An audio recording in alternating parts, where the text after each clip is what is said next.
বলিউডের জনপ্রিয় কৌতুক অভিনেতা জনি লিভার তার দুর্দান্ত অভিনয় আর রসবোধ দিয়ে বহু বছর ধরে দর্শকদের মুখে হাসি ফোটাচ্ছেন।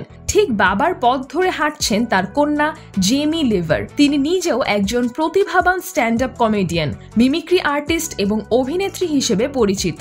তবে বলিউডে নিজের ক্যারিয়ার গড়ার পথে জেমিকে পড়তে হয়েছিল তিক্ত এক অভিজ্ঞতার মুখোমুখি।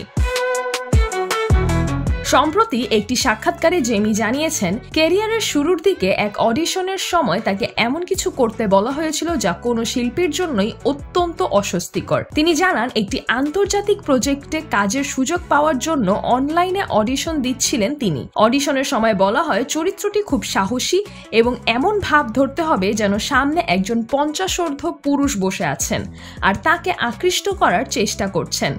সবচেয়ে অপ্রত্যাশিত বিষয় ছিল অডিশনের এক পর্যায়ে তাকে ফোনে নগ্ন হওয়ার জন্য অনুরোধ করা হয়। এই মুহূর্তেই জেমি স্পষ্ট জানিয়ে দেন তিনি এতে স্বাচ্ছন্দ্য বোধ করছেন না এবং কাজটি করতে পারবেন না। বিষয়টি তাকে গভীরভাবে ভাবায়, এটা কি সত্যিই কোনো প্রফেশনাল প্রজেক্ট নাকি একটা ফাঁদ।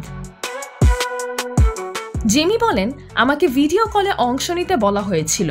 বলা হয় পরিচালক নিজে অডিশন নেবেন, কিন্তু ভিডিও কলে আসার পর তিনি নিজের মুখ দেখাননি। বললেন তিনি নাকি ভ্রমণে আছেন। তখনই আমার সন্দেহ আরও ঘন হয়ে যায়। আমার মনে হয় কত নারী যে এই ধরনের ফেক অডিশনে ফেসে যান, আমিও এবার সেই অভিজ্ঞতা পেলাম। তিনি আরও জানান, পুরো অডিশনটাই ছিল অসংগঠিত, স্ক্রিপ্টও পাঠানো হয়নি। বলা হয়েছিল স্ক্রিপ্টে কিছু পরিবর্তন হবে, তাই পাঠানো যাচ্ছে না। জেমির মতে তার সৌভাগ্য যে তিনি সময় মতো সেই ফাঁদ থেকে বেরিয়ে আসতে পেরেছেন।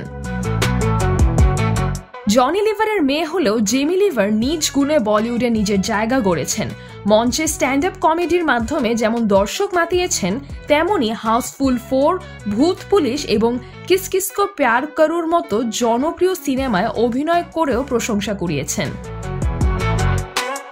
সিজরাতুল আভা, দৈনিক আওয়ার বাংলাদেশ।